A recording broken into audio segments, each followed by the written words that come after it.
Seguimos autopercibiéndonos en este sábado. Bueno, ahora en Santa Fe estamos recibiendo al presidente de la Nación, que va a hacer un paseíto proselitista con los candidatos a diputados aquí por el centro de Santa Fe. Lamentablemente no podemos ir. Creo que no viene con José Luis Esperpento. Así que, bueno, nada, espero que no pase a mayores, nada más. Alba.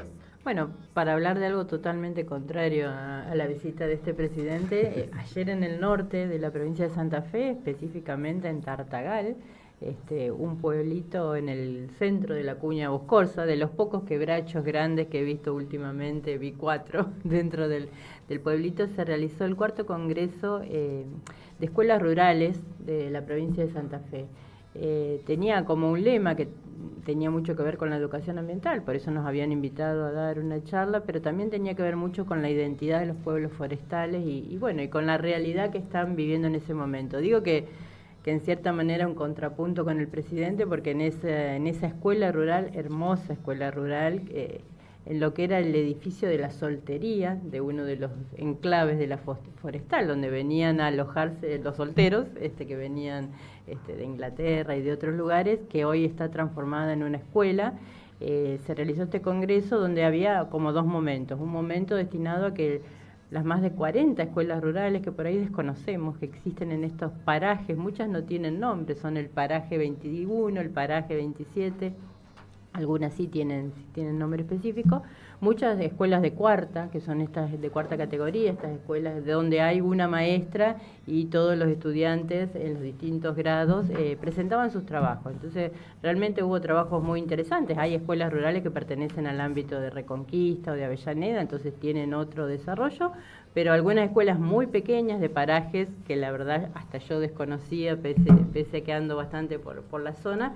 Pero bueno, estos 2 momentos fueron un primer momento donde las escuelas mostraban sus proyectos de distinto tipo, pero muchos que tenían que ver con el rescate de la identidad de estos parajes de la Cuña Boscosa, históricamente, con una actividad económica que fue la extracción del tanino en la época de la forestal, y después un poco ahí quedados en actividades relacionadas con la extracción de carbón y de leña, que es hoy en día la principal actividad. Pero lo que se notaba en los estudiantes, en los niños, en los maestros, es la búsqueda de otros horizontes, pensar esa identidad que tuvieron como pueblos forestales y ver qué pueden hacer para el futuro. Así que bueno, un poco las charlas giraron sobre eso, y decía que es un contrapunto con el presidente, porque los que estaban ahí eran personas que hablaron desde el nivel educativo, desde los pueblos originarios, pero también desde el INTA, el INTI y otras instituciones de ciencia y tecnología que también están trabajando para colaborar con encontrar nuevas salidas a a las actividades productivas de estos lugares, que no sean simplemente extractivas, porque realmente me llamó muchísimo la atención que en todos los stands de las escuelitas, mucho cartel hecho a mano, mucha maqueta con cartón, hablaban de inteligencia artificial, los chicos estaban hablando, pero lo que tenían ahí era cosas que hicieron ellos. Todos tenían una maqueta del horno de carbón, del horno de quema de carbón, o sea, lo identitario en este momento tenía que ver con esa actividad, porque yo hablaba con los niños te contaban, y decían, bueno, sí, la familia vive de la quema de hacer carbón o de hacer leña. Entonces, un poco, el horizonte que buscaban estos grupos era pensar otras actividades. Hablaban de transformar la madera en mueble, de pensar en huertas o en otras cuestiones. Hay que pensar que la Cuña Boscosa es un lugar muy particular, con una vegetación particular y con un suelo que también no se presta para todo tipo de actividades. Entonces, me llamó muchísimo la atención esto, pero sí ver el entusiasmo de los niños, el entusiasmo de los maestros, el entusiasmo también de las autoridades de la provincia que tratan de apoyar estas iniciativas, las preguntas, un poco también que surgieron en este congreso, porque era un congreso, o sea, había exposiciones, pero después se daba participación a ellos, la preocupación de algunos de personas muy jóvenes que estaban ahí, que decían, bueno, nos dicen que vayamos al monte, que encontremos cosas en el monte, que veamos otras actividades, dice, pero nosotros tenemos vedado el acceso al monte porque los montes son privados. Entonces ellos no tienen un lugar donde volver a entrar en contacto, o sea, hablan de que la identidad es el monte y la cuña boscosa, pero salió un poco este tema, no hay áreas naturales protegidas o no hay lugares donde ellos puedan recurrir o visitar ni siquiera, porque dicen que muchos propietarios les prohíben el ingreso. Entonces, bueno, me pareció que era una realidad y el carbón, muy lejana. Hay carbón. Cuando ya no existan bosques que puedan producir carbón y no podamos hacer asado con carbón, recién ahí pensaremos conciencia de la desaparición de los bosques. Ellos están realmente reflexionando sobre eso, buscando alternativas, buscando otras cuestiones, pero uno veía los stands y todos tenían el hornito de carbón hecho en maqueta, hecho en barro y mostrado. Pero, sí. No, qué interesante lo de los pueblos forestales, un tema recurrente que nunca va a desaparecer de nuestra historia. Vos decías, qué diferente esto por las instituciones que participaron con el momento actual, y qué similitud con aquellos años donde se le entregaron 1.100.000 hectáreas y la provincia o el estado como tal no recibió prácticamente nada a cambio. Las regalías fueron regaladas, y lo que la ganancia decían estos jóvenes, empresa, no tenemos dónde ir al monte, o sea, ellos viven en un pueblo forestal, pero todas las tierras son privadas, entonces no hay áreas naturales o lugares donde ellos puedan volver a eso.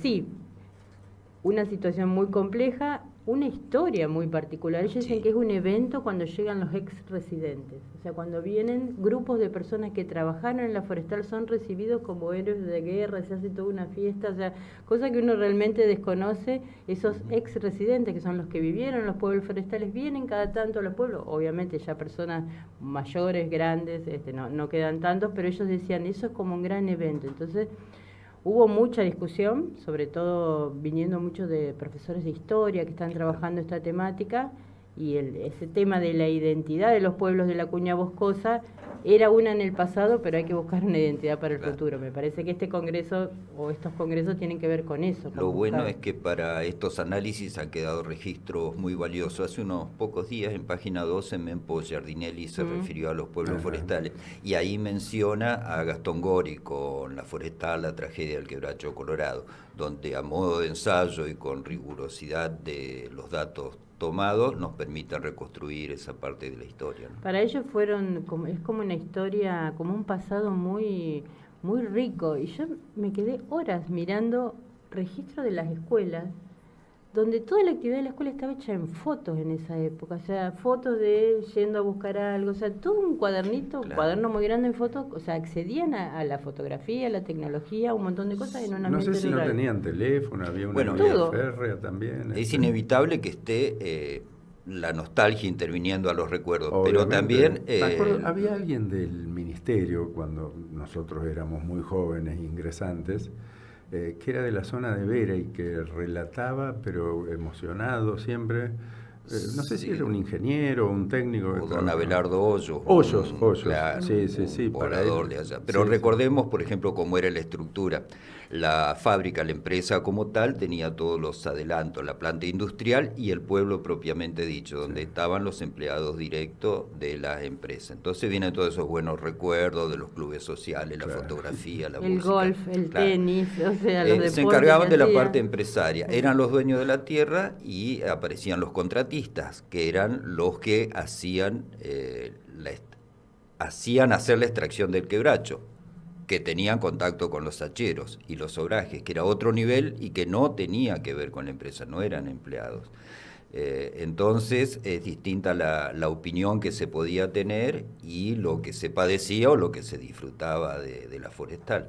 Pero a lo que iba primero es a la noción de cuando el Estado entrega para ser explotadas a determinadas tierras. Primero se las regala porque es un canje de deuda, como nos puede pasar ahora, cuando no se puede pagar algo, la provincia le entrega tierras, y luego bajo ese supuesto de que el trabajo genera riqueza y que va a desbordar, si va a ser bueno y va a traer el progreso y van a tener el ferrocarril, el teléfono, el agua corriente, todo lo que tenía la forestal, se la desgrava por completo y al Estado no le entra nada. Y cuando se va la empresa, tenemos los recuerdos de lo que pasó, Bueno. con la nostalgia de que hubo momentos buenos, claro, para algunos. Como nostalgia volveremos a leer los libros de Gastón Gori relacionados Sí. con esto para recordar, que es un poco lo que hacen ellos, esto de recordar y buscar algo para el futuro. Sí, es ineludible, creo, para conversar el tema de la forestal, al menos haber leído eso. Sí, Alba, esta reunión que tuvieron, ¿se repite todos Sí, los este años? es el cuarto ¿Cómo? congreso. Ah. Ya van, y la verdad yo quedé asombrada de la cantidad de escuelitas rurales, de parajes que yo no conocía, y también un poco del trabajo acá me traje, recién le puse a Eduardo una crema cicatrizante hecha en base a ceibo, porque muchas de estas escuelas son escuelas interculturales o donde hay grupos originarios también que participan, y además de los maestros tradicionales tienen idóneos, o sea, personas que colaboran con ellos, que hablan los idiomas originarios y que aparte tienen estos conocimientos. Entonces yo desconocía que el ceibo tenía propiedades relacionadas con la cicatrización. Bueno, los chicos me contaban cómo habían llegado a ese producto a través de su relación con los idóneos de la comunidad. Y desde el punto de vista de la biodiversidad, la Cuña Boscosa para nosotros siempre fue un lugar Sí. adorado. Sí, ¿no? sí, sigue siéndolo, pero también con esto que decían un poco los pobladores locales, la imposibilidad que tienen de entrar a muchos lugares porque son campos Las privados. vaquitas son ajenas, es la Exacto. misma figura. Sí, sí. Recordemos también que cuando la forestal se retira, la última planta en producción fue la de la Gallareta, y luego la provincia realiza la colonización de la Cuña Boscosa santafesina en 2 etapas, pero 400.000 hectáreas solamente de las que fueran de la forestal. Las compra, no hay expropiación, no hay donación, nada, las compra y las paga muy bien la provincia. Y viene un proyecto de colonización que quizá tampoco estaba muy acertado, porque consistía en estimular la deforestación para implantaciones agrícolas a pequeños productores que no tenían maquinaria, y es un tema que aún hoy es complejo, ¿no? ¿La Bobril era un desprendimiento de la forestal? No lo sé, probablemente haya sido Porque era una la empresa fracción paralela. ganadera, o sea, había Ah. muchas estancias, eran los que hacían la ganadería. De hecho, el Lucero, la Alicia, todo eso eran parte de la Bobril en su momento. Sí, no sé si era la forestal, Las Gamas sí era la parte ganadera Sí. de la forestal Sí, también. sí. Bueno, la misma arquitectura, todos los edificios y el mismo sistema de explotación, digamos. Sí.